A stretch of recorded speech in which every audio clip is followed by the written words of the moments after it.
आप सभी का अपने इस यूट्यूब चैनल पर स्वागत है। फ्रेंड्स, जैसा कि हमने नाउन में पूरा जेंडर कंप्लीट कर लिया, नंबर कंप्लीट कर लिया, अब नाउन में एक नेक्स्ट टॉपिक है हमारा केस। तो आज हम केस के बारे में पढ़ेंगे। चलिए फ्रेंड्स, शुरू करते हैं आज की क्लास। केस को हम बोल सकते हैं the relation in which a noun stands to some other words is called the case. मतलब जो नाउन का जो संबंध है कुछ दूसरे वर्ड्स के साथ स्थापित होता है तो वही क्या है, हमारा क्या कहलाएगा, केस कहलाता है। ठीक है, तो काइंड्स ऑफ केस की बात करें तो उसमें हमारा नॉमिनेटिव केस है, ऑब्जेक्टिव केस है, पोसेसिव केस है और वोकेटिव केस है। 4 प्रकार के केस हैं। तो और वैसे हम केस को हिंदी में कारक बोलते हैं। ठीक, जैसे हम हिंदी में पढ़ते हैं कर्ता ने कर्म को कर्म से के द्वारा संप्रदान के लिए पादान से अलग होने के अर्थ में, तो इस तरह से पूरी विभक्तियाँ और कारक पढ़ी जाती हैं। तो उसी प्रकार से हिंदी में, इंग्लिश में भी हम केस को कारक बोलते हैं। और इसमें जो इंग्लिश में 4 प्रकार के कारक दिए गए हैं। पहला हमारा क्या है, नॉमिनेटिव केस। तो नॉमिनेटिव केस का जो डिफिनीशन बनेगी इस तरह से कि अ नाउन और pronoun that functions as object of a verb is placed in nominative case. तो इसमें यह हो जाएगा कि जो नाउन या प्रोनाउन है वो कार्य कैसे करे, सब्जेक्ट की तरह कार्य करे। ठीक, ऑफ अ वर्ब, वर्ब के सब्जेक्ट के रूप में जब कार्य करता है कोई नाउन या प्रोनाउन तो उसे क्या बोलते हैं हम, नॉमिनेटिव केस। इसे हम दूसरे वर्ड में सब्जेक्टिव केस भी कह सकते हैं। ठीक है, तो एग्जांपल देखते हैं। Sunita is the good girl. ठीक, Dinkar wrote many poems in Hindi. अब यहाँ देखें, सुनीता, दिनकर, वाक्य में जो हमारा वर्ब बन रही कहाँ पे, इज और रोट। पहले में इज, दूसरे में रोट के सब्जेक्ट का काम कर रहे हैं। इनका क्या कर रहे हैं, सब्जेक्ट का काम। वर्ब का जो सब्जेक्ट का काम कौन कर रहा है, सुनीता और दिनकर। तो इसलिए ये नॉमिनेटिव केस हो गए। अगर इनकी हमको पहचान करनी है कि सेंटेंस में कौन सा सब्जेक्ट है कौन सा नहीं है, तो इसके लिए हम क्या करेंगे, हु का यूज़ करेंगे। जैसे पहले सेंटेंस में अगर बोले हम who is a good girl, तो क्या आंसर आ रहा है, सुनीता। इसलिए सुनीता क्या है, नॉमिनेटिव केस है। दूसरा सेंटेंस हमारा देखिए, Dinkar wrote many poems in Hindi. इसके लिए हम अगर यूज करें तो यहाँ पे हु, तो क्या हो जाएगा, who did right many poems in Hindi. तो क्या हो जाएगा आंसर, दिनकर। इस तरह से वर्ब का जो ये सब्जेक्ट है तो सुनीता और दिनकर, ये क्या है, नॉमिनेटिव केस है। ठीक, तो हमारा पहला जो पहला जो काइंड है नॉमिनेटिव केस, ये कंप्लीट हुआ। दूसरा है हमारा ऑब्जेक्टिव केस। ठीक है, ऑब्जेक्टिव केस को हम हिंदी में कहेंगे कर्म कारक। ठीक, तो देखते हैं डिफिनीशन बनेगी, अ नाउन और pronoun that functions as object of a verb is placed in objective case. मतलब जब नाउन या प्रोनाउन किस तरह से कार्य करे, ऑब्जेक्ट की तरह, कर्म की तरह कार्य करें। किसके, वर्ब के, मतलब क्रिया के कर्म की तरह कार्य करें कोई नाउन या प्रोनाउन, तो वो क्या कहलाएगा, ऑब्जेक्टिव केस। ठीक है, देखिए एग्जाम्पल है, ही हेल्प्ड प्रियंका। दूसरा एग्जाम्पल है, सी बॉट अ बुक। तो यहाँ पे क्या हो रहा है कि प्रियंका और बुक, ठीक, इनका प्रयोग क्या हो रहा है कि पहले प्रियंका का जो वर्ड है उसमें उसमें हेल्प जो आपका वर्ब है वो प्रियंका के लिए यूज हो रहा है, और बाट जो है वो बुक के लिए यूज हो रहा है। तो इस तरह से ये क्या हो रहा है, ऑब्जेक्टिव केस में आ रहे हैं। तो अगर इनकी हमको पहचान करनी है कि इनकी अगर हमको पहचान करनी हो कि कैसे हम जाने कि यहाँ पे हमारा ये ऑब्जेक्टिव केस है कि नहीं है, तो जैसे हमारा पहला सेंटेंस है, देखिए ही हेल्प्ड प्रियंका। तो इसके लिए क्या बन जाएगा, अगर हमें पूछना है इसमें तो क्या हम लगाएंगे, to whom did he help. ठीक है, to whom did he help, तो आंसर क्या निकल के आ रहा है, प्रियंका। अगर सेकेंड सेंटेंस की बात करें, सी बॉट अ बुक, इसके लिए क्या जाएगा, what did see buy. We did लगेगा तो first form of the verb लग जाएगी, बाय हो जाएगा, B U buy. What did see buy, तो क्या हो जा रहा है, बुक। तो जो हमारी जो क्रिया है, क्रिया के अनुसार जो आंसर निकल के आ रहा है वो क्या आ रहा है, प्रियंका पहले में, दूसरे में क्या आ रहा है, बुक। तो इस तरह से हमारा जो हमारे यहाँ पहले सेंटेंस में प्रियंका, ये ऑब्जेक्टिव केस बन रही है। दूसरे सेंटेंस में हम देखें बुक, तो ये क्या हो रहा है, ये भी ऑब्जेक्टिव केस बन रहा है। देखिए यहाँ पे 2 तरह के ऑब्जेक्ट हैं। एक तो प्रियंका क्या है, लिविंग थिंग है। दूसरा हमारा जो बुक है वो क्या है, नॉन लिविंग थिंग है। तो लिविंग थिंग के लिए अगर हमको निकालना है, ऑब्जेक्ट पता करना है, तो हुम लगाते हैं। ठीक, अगर नॉन लिविंग थिंग को निकालना है तो व्हाट लगाते हैं। तो इस तरह से हम ये पता कर लेते हैं कि इस सेंटेंस में कौन सा ऑब्जेक्टिव केस है। ठीक, तो इस तरह से हमारा ये पूरा ये पहला वाला नॉमिनेटिव केस कंप्लीट हुआ, दूसरा ऑब्जेक्टिव केस कंप्लीट हुआ। ठीक, तो तीसरा हम चलते हैं। तीसरे पे possessive case, when a noun shows its relation with or possession on another noun is in possessive case. यहाँ कह रहा है जब कोई नाउन ये दर्शाता है, शो करता है संबंध को, अपने संबंध को किसी दूसरे नाउन के साथ, ठीक है, तो वहाँ पे क्या हो जाता है हमारा पोसेसिव केस, मतलब वहाँ पे संबंध कारक बनेगा। अभी तक क्या बात हो रही थी, नॉमिनेटिव केस है तो सिर्फ सब्जेक्ट की बात हो जाएगी, मतलब वो सब्जेक्टिव केस है। ऑब्जेक्टिव केस है तो मतलब ऑब्जेक्ट की बात हो जाएगी। जैसे हमारा इंग्लिश में सेंटेंस स्ट्रक्चर बनता है तो पहले क्या है, सब्जेक्ट है, उसके बाद हमारा वर्ब है, फिर उसके बाद ऑब्जेक्ट है। तो अगर सब्जेक्ट की बात हो गई तो पहले ही आ गया, सब्जेक्ट हो गया वो, ठीक है, नॉमिनेटिव केस हो गया। ऑब्जेक्टिव केस की बात हुई तो उसके बाद वर्ब के बाद आएगा, तो मतलब वो ऑब्जेक्टिव केस में चला गया। तो पोसेसिव केस ऐसा नहीं है। पोसेसिव केस में क्या हो रहा है कि एक नाउन दर्शा रहा है, ठीक है, क्या दर्शा रहा है, दूसरे नाउन के साथ अपना अधिकार दर्शा रहा है, अपना संबंध दर्शा रहा है, तो वहाँ पे क्या हो जा रहा है, पोसेसिव केस आ जा रहा है। ठीक, वही पोसेसिव केस बनेगा जिस पे हम वो रिलेशन अपना समझा रहा है, वो अधिकार बता रहा है। एग्जाम्पल देखते हैं, सी इज़ हिज वाइफ, तो यहाँ देख रहे हैं ना, वह उसकी पत्नी है, तो एक अधिकार बता रहा है कि मतलब किसकी, उसकी, दूसरे की, जिसके भी, तो यहाँ पे कह रहा है सी इज़ हिज वाइफ, तो उसकी, यहाँ पे एक अधिकार की भावना या संबंध का प्रदर्शन किया जा रहा है।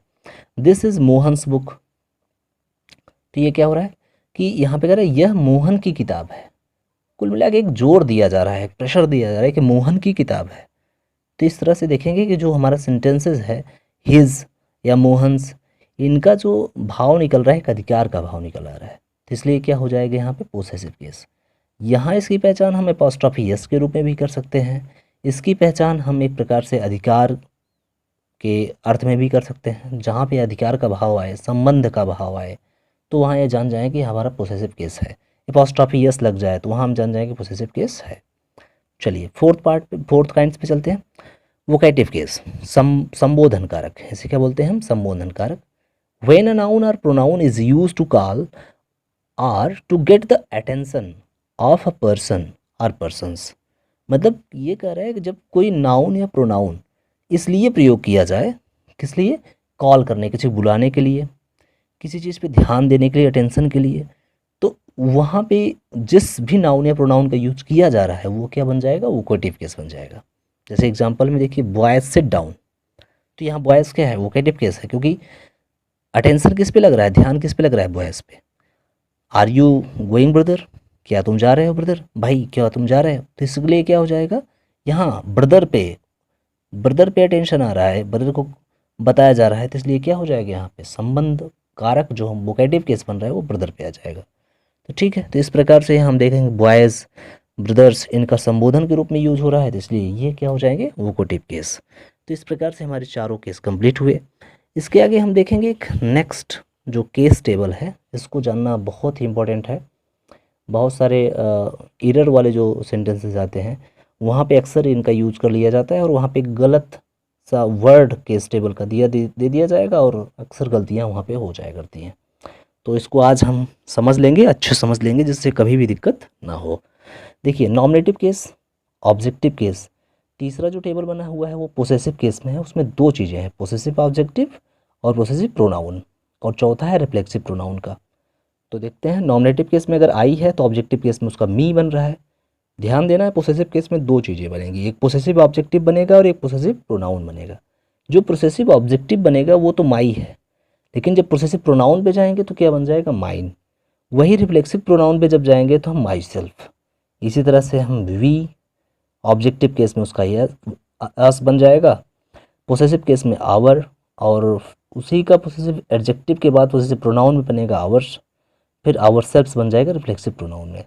ठीक है, जैसे है यू का ऑब्जेक्टिव केस भी यू, योर और योर्स कहाँ बन रहा है, पोसेसिव प्रोनाउन में।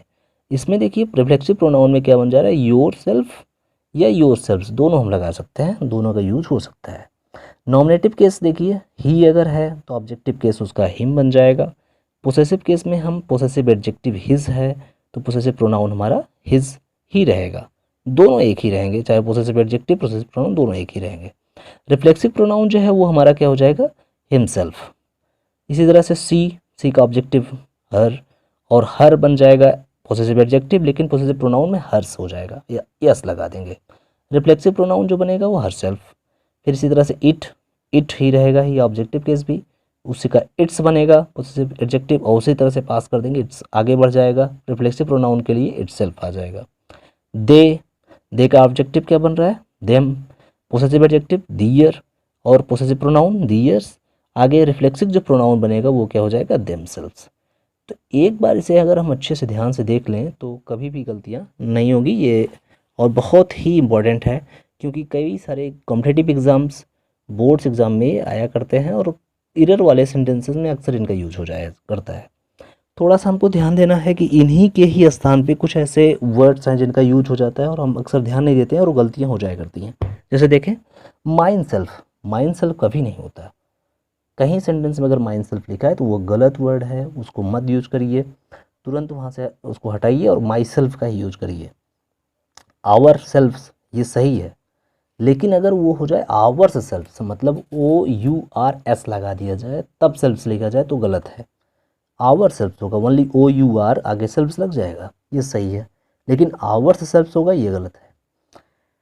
उसी तरह से आवर सेल्फ्स देखिए ये भी गलत होगा क्योंकि आवर सेल्फ होता नहीं है, आवर सेल्फ गलत है, आवर सेल्फ्स होता है। इसी तरह से हर सेल्फ भी गलत है, देम सेल्फ भी गलत है, देम सेल्फ होता नहीं, देम सेल्फ्स होता है, ठीक है। हिम सेल्फ्स भी गलत है क्योंकि हिम सेल्फ नहीं, हिम सेल्फ होता है, हिम सेल्फ्स नहीं होता। हिज सेल्फ तो गलत ही है। हर सेल्फ देखेंगे, हर सेल्फ भी गलत है। अगर हम देखें यहाँ पे हर सेल्फ, तो हर सेल्फ अगर वहाँ ध्यान दिया जाए तो वो आपका सही है, उसे हम यहाँ पे गलती से ये लिख दिया गया है हर सेल्फ तो आपका सही है, लेकिन अगर इसी पे अगर हम दियर सेल्फ देखें तो वो चीज़ यहाँ पे दियर सेल्फ ना हो करके क्या हो जाती है, देम सेल्फ हो जाता है, ठीक है। इट सेल्फ तो सही है। तो जो भी वर्ड यहाँ पे गलती, जो भी वर्ड यहाँ पे दिए गए हैं उसको ध्यान से हम समझ लेंगे, जिससे आगे कोई भी एग्ज़ाम हो वहाँ पे गलतियाँ ना हो। जैसे माइंड सेल्फ है तो वहाँ माई सेल्फ ही होता है, कभी कभी माई सेल्फ के स्थान पे माइंड सेल्फ लिख दिया, इधर पूरा सेंटेंस में बता दिया गया कौन से पार्ट में इधर है, और हम टिक कर दिए किसी दूसरे पार्ट में, तो गलती हो जाती है। तो हम क्या करेंगे, माई सेल्फ को ही ध्यान देंगे कि नहीं नहीं, यहाँ अगर माइंड सेल्फ है तो वो गलत है, माई सेल्फ ही सही होगा, ठीक। आई होप आप लोगों को ये क्लास अच्छी लगी होगी। तो और इसमें से भी हम देखें जो पोसेसिव केस है वो एग्ज़ाम पॉइंट ऑफ व्यू से बहुत ही ज़्यादा इंपॉर्टेंट है। तो आगे की जो क्लास होगी हमारी केस पे, हम उसी पे पूरा टेंशन करेंगे, पोसेसिव केस के बारे में पूरे अच्छे से डिटेल स्टडी की जाएगी। तो ये फर्स्ट पार्ट था केस का, तो अभी आगे जो पार्ट्स आएंगे उस पर भी हम अच्छे से पढ़ेंगे। तो आई होप आप लोगों को ये क्लास अच्छी लगी हो। अगर अच्छी लगी तो लाइक करिए, हमारे चैनल को सब्सक्राइब करिए और ज़्यादा से ज़्यादा शेयर करिए। Thank you.